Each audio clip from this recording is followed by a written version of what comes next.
Where are my Democrat colleagues who served in uniform to stand up and rise above petty politics, to do the right thing? Have you not gone home to your districts to hear from your military communities, from your federal workers? Have you not listened to your local communities telling you to stop the nonsense? No. You know what? They're not there. They're in New York City campaigning for Mamdani. Maybe they've orchestrated this so that they had the time to go campaign for an outright socialist.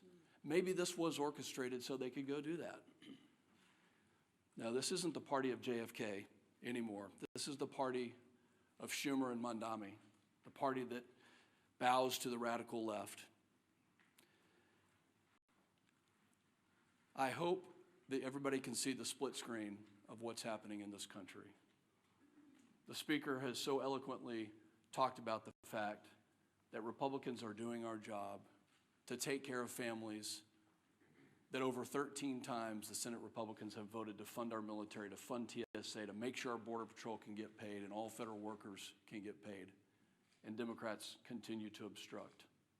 I hope you can see the dichotomy between the two sides here, and I'm calling on Democrat members, especially those who served in the military, to do the right thing. Democrats sourced in the Hill article last week that we talked about, quote, "We would have enough votes to reopen the government if people were not terrified of getting the guillotine."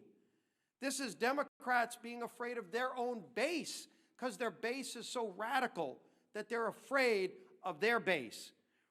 The American Federation of Government Employees, we talked about this yesterday, came out and said, quote, "It's time to pass a clean continuing resolution and end this shutdown today. No half measures and no gamesmanship." Rep. Amelia Sykes said, quote, "We know that people are going to suffer if we don't open the government. People will go hungry." Well, she knows it. She's causing that hunger, but let's put a point on this. In an ABC article regarding the 42 million Americans that are going to lose SNAP benefits next week, Joel Berg, who's the CEO of the nonprofit Hunger Free America, said this, quote, "We are going to see the greatest hunger crisis since the Great Depression." And that's not hyperbole, that's just true. The greatest hunger crisis since the Great Depression, when 42 million people lose their SNAP benefits this weekend. What are these Democrats waiting for? This is not a game. This is not leverage. They're taking food off the table for families, for babies. It's disgusting. It's time to end the madness. Enough is enough.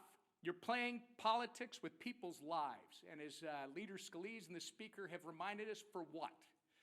So that you can appease the radical pro-terrorist wing of your party, so that you can fundraise off of picking a fight with President Trump. It's not worth it. In fact, it's despicable and downright wrong. There's a nonpartisan government funding bill waiting in the Senate to be sent to President Trump's desk immediately. It will come to the floor for a vote for the 13th time this morning. Put an end to the madness. Do the right and reasonable thing that you did back in March, by the way, and vote yes on our clean CR. Instead of complaining about a new White House ballroom, how about you try doing your actual job and reopen the government for the people you were elected to serve? President Trump and the Republican Party achieved some very important historic things in the last election cycle. We had a true demographic shift in the election. We had a record number of Hispanic and Latino voters, for example, who came into the Republican Party, record number of African-American black voters, Jewish voters, union workers, young people, demographics that had not traditionally in recent years been with the Republican Party in large numbers, and they came to us not reluctantly, but with hopeful anticipation. Why? Because they wanted a return to common sense.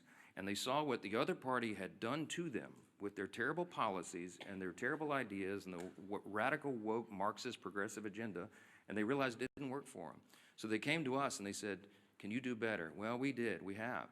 And we passed the one big beautiful bill, the working families tax cut, and all of our legislation and everything the president's done with executive orders, fulfilling his promises, are codifying those things and doing the rest of our legislative agenda, which is being held up right now because of this.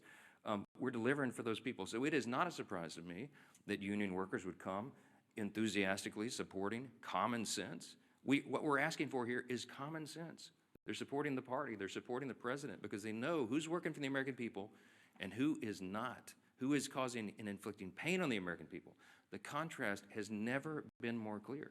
We say all the time, this is not your father's Democratic Party. I grew up in Louisiana. When I was a kid, I didn't even know a Republican. Literally, like everybody was Democrat. And, you know, the Southern Democrats, you know, conservative Democrats down in Louisiana. That party doesn't exist anymore. My grandfather would not recognize what this party has become.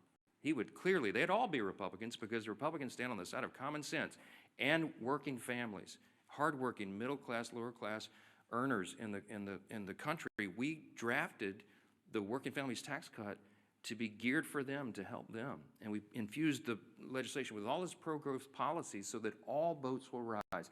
People see that. They see the effects. Ideas have consequences, my friends. And the policies and ideas that are advanced by the Republican Party are right for America because they comport with our founding principles, and we stand on those principles to defend them. And by contrast, on the other side of the screen, they're going for communism and Marxism. Take your choice.